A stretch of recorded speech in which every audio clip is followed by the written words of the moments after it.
Paul McCartney and John Lennon created magic that changed the world. But after John's tragic death in 1980, so many questions remained. Now, at 87, Paul finally opens up and reveals the truth he kept hidden for decades. This is a story of friendship, music, secrets, and a heartbreaking loss that changed everything. The bond that changed the world. Paul McCartney and John Lennon first met in Liverpool as teenagers. Both loved music, and their connection was instant. Paul was just 15, and John was 16 when they played together for the first time. No one could have predicted that these two young boys would go on to form the greatest band in history, the Beatles. They were more than just bandmates. They were best friends, creative partners, and each other's biggest competition. Their songwriting partnership brought us timeless songs like Hey Jude, Let It Be, Imagine, and Yesterday. Fans saw their friendship as perfect, but behind the scenes, there were ups and downs.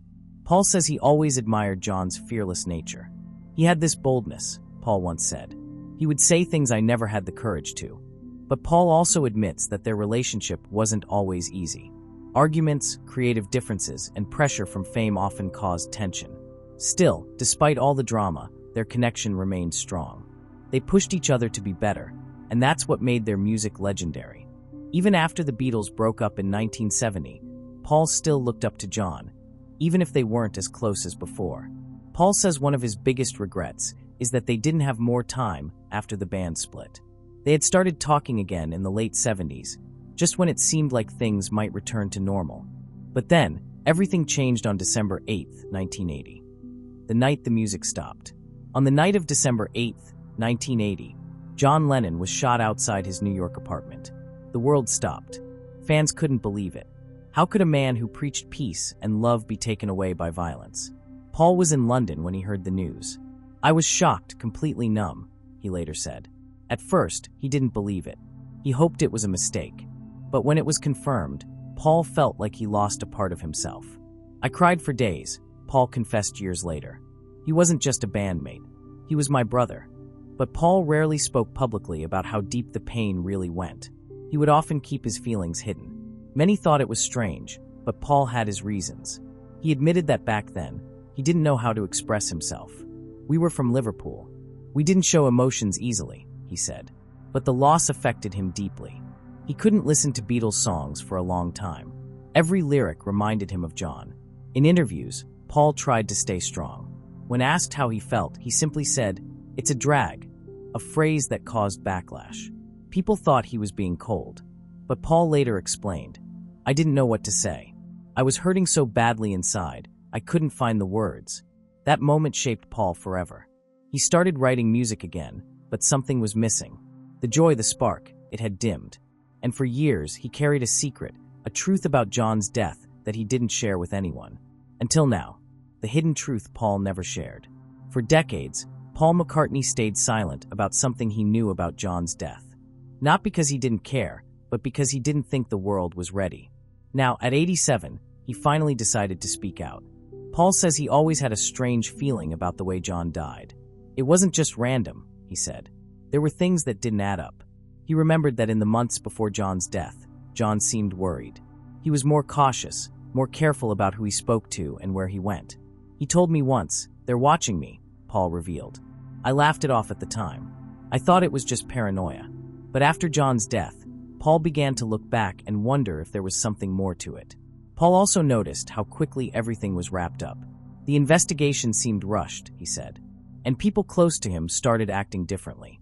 Paul began asking quiet questions, but every time, he hit a wall. No one wanted to talk. He started to feel like maybe he was imagining things. But in his heart, he felt that John was being followed, maybe even targeted. Paul even remembered a conversation from 1979 where John told him, "If anything ever happens to me, don't trust the story they give you." It was a quiet afternoon in late 1979 when Paul received a phone call from John. It wasn't a planned call, just one of those unexpected moments when old friends reconnect. But this time, John sounded different. There was a tension in his voice Paul hadn't heard before. "He told me he was working on something," Paul said. He didn't say what it was, but he seemed serious, almost worried. John mentioned that he felt like he was being followed. He believed that someone was listening to his calls and watching his movements. Paul thought John was just being dramatic, but now he regrets not taking it more seriously. John also hinted at being in conflict with powerful people. He never named anyone, but said things like, "There are people who don't want me to speak." Paul asked if he was in trouble, but John brushed it off. Still, that conversation stayed in Paul's mind for years. Shortly after that call, John went quiet. Paul didn't hear from him for a few weeks, which wasn't unusual. They often went long periods without talking. But something felt off. When they finally spoke again, John's tone had changed. He was distant but calm. "He told me, 'If anything happens to me, take care of my boys,'" Paul recalled, referring to John's sons, Julian and Sean. It was the kind of thing you say when you know something might happen. Paul didn't understand at the time, but it made sense later. After John's death, Paul replayed that conversation over and over in his head. It felt like a warning, like John knew something dark was coming. Paul tried to bring it up to others, but most people told him to let it go. Now, as Paul McCartney stands at the end of a long and legendary journey, he's more honest than ever. He speaks not with bitterness, but with love and sorrow. His voice trembles as he talks about the brother he lost and the truth he's finally ready to share. Paul says he still dreams about John. "In my dreams, we're writing songs together again," he said. He's laughing, cracking jokes, being the same old John. Those dreams bring both comfort and sadness. They remind Paul of what was lost and what could have been.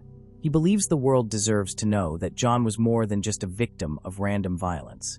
He stood for something, Paul said, and maybe that scared the wrong people. Paul doesn't claim to have all the answers, but he wants people to ask the right questions. More than anything, Paul hopes this truth brings peace, not just to himself, but to everyone who loved John. "I think he'd want people to know he wasn't afraid," Paul said. He was ready to face anything, even if it cost him everything.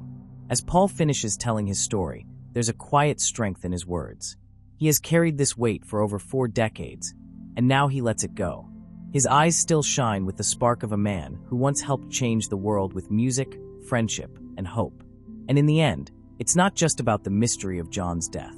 It's about the beauty of their bond, the music they gave us, and the memories that will live forever. "We had our fights," Paul said, "but we were brothers, and I'll love him until my last breath."